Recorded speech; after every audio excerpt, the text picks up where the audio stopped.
I'm going to save you years in your life. If you click this video, you know why you're distracted. Whether it's social media, video games, partying, bad habits, and so on, you know what your distractions are. The reason I'm making this video is to, well, save you. Now, this might seem a little bit outlandish, but people on average spend about 4 hours or more on their phone. Might seem irrelevant. 4 hours on this? So what? 4 hours a day is the equivalent of 1,460 hours a year. May still seem relevant, might seem just, I don't care, it's just a random number. No, 61 days.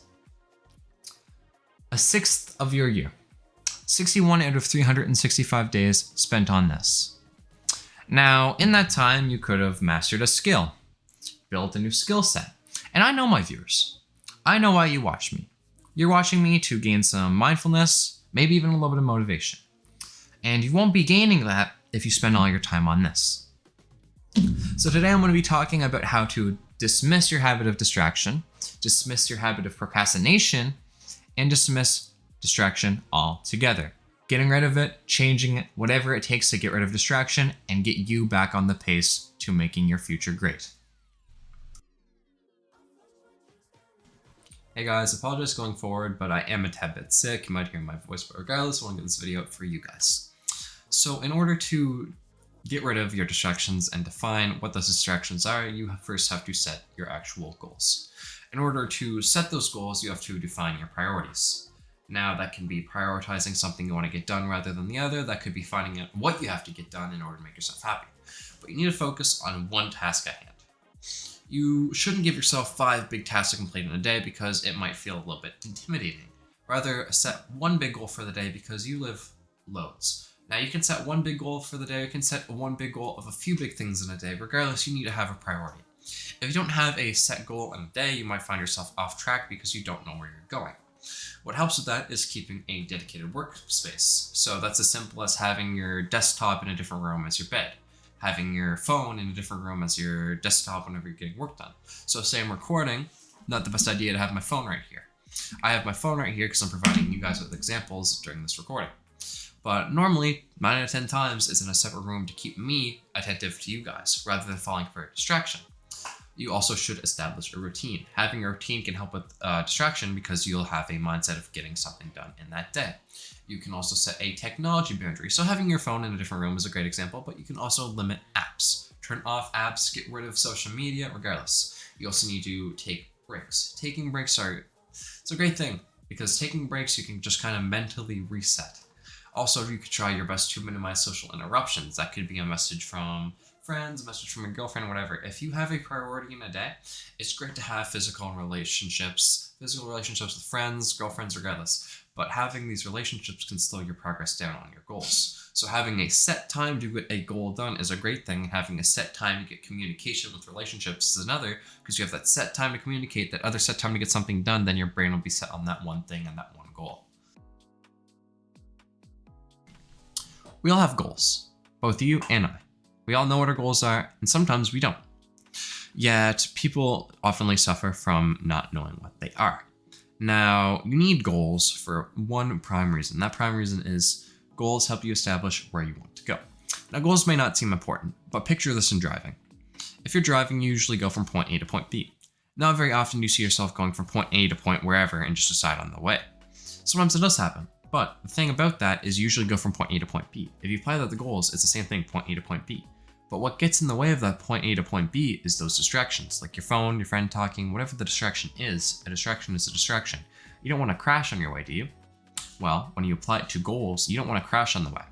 If you want to go from one goal, say a personal goal, to another goal, you have to realize that cutting out distractions is the only way to get there. Distractions can completely off-rail you, put you off track.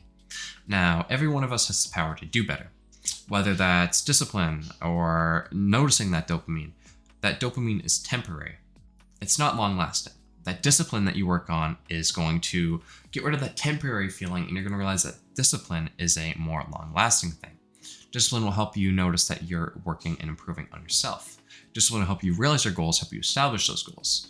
If you're falling for the short-term dopamine, whether it's your phone, whatever you're doing, whatever your dopamine seems to be, we should not be chasing that dopamine. Rather, we should be chasing our goals and establishing what they are. So to summarize, remember that goals are just like driving a car.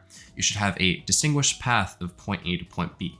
You shouldn't have a distinguished zigzag path of point A going everywhere you want to go, because you might get derailed. Distractions are a thing. They're very real, and you need to realize what they are. Hey, now that you guys got over the mental side of getting over distraction, now we're going to get onto the physical. Now, for the physical, we're going to be using a phone for an example, because if you can do it for a phone, I imagine you can do it for any other thing, because this is one of the hardest distractions to get over. Now, what you should do whenever working, or just work in general, school in general, whatever it is, if you're trying to get something done, have your phone in a separate room. Now, the reason that's good is if it's in a separate room, there's not going to be that urge to go get it. If you're sitting at your desk and you're there only to work, you'll get work done. If there's no distractions and you keep a clean workspace, there'll be no distraction in reach. Now, going along with that is keeping your phone on silent mode during work. Now, if you have your phone in a different room, that's great. But if you hear a little notification, I can almost guarantee half of you guys would go check it. Now, that of course, it isn't guaranteed. Most people would just let it go, but the people who are slightly more addicted, or on the more addicted side, might see that notification and go grab it. Now, one that's a little bit harder to get over and there's a little bit more attachment to it is deleting your most used apps. That involves Snapchat, TikTok, YouTube, or whatever you're using the most. It might sound out of reach, might seem like, oh, I like these apps, I have a reason. They're excuses, they're reasons to cope. I don't care if you have to message your friends on Snapchat. If that's a reason that you can't get your work done, you really have to think over it. I understand having attachments to apps and having a reason not to delete them, but if they're a prime distraction, you might have to. Especially short apps like YouTube Shorts, TikTok, Snapchat Spotlight. Those are some of the worst distractions whatsoever. You can also turn on a grayscale color filter. What that'll do is, instead of having all these colors on your phone, it'll make your phone a whole lot less appealing.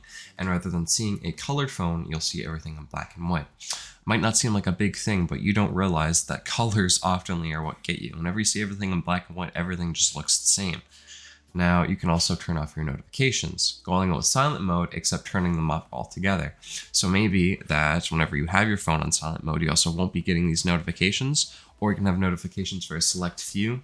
Whatever it is, having notifications gone altogether will limit distraction. My last solution would be turning off tap to wake and rise to wake. Now, what tap to wake is how you grab your phone. If I were, see that? See how whenever it automatically detects that's to turn on. Now, this one seemed like a cool feature, but you're mindless to the fact that you're going to be going on your phone. Now, if you have that off and rise to wake, now rise to wake is what I just shown you. Tap to wake is when you tap and it turns on like this. See, I'm just tapping it. Kind of a mindless feature. Same with the rise to wake, where you're just suddenly on your phone. You go to check your time in the morning and boom, it's at you. Now, if you think about it and you really look into it, if you have these two features off, it might reduce your activity, because if you have these two off, you'd actually have to put some kind of you have to put some energy into actually hitting the button. Might not seem like a big step, but it really is, because rather than going mindlessly, you go from thinking about it, thinking about turning your phone on. I can't tell you whenever I had a phone addiction the last time I actually pressed the button, but this was a really big game changer for my my workspace and distraction and whatsoever. Hey guys, just want to say thank you for watching. I hope this video offered you a little bit of mindset. I hope it offered a little bit of value to you guys, and I'd really appreciate some feedback in the comments. This is one of my first long form videos, and the only way for me to get better is by listening to the feedback you guys want to give me. Be greatly appreciated. Please leave a like, maybe even a subscription. And anyways, peace out guys.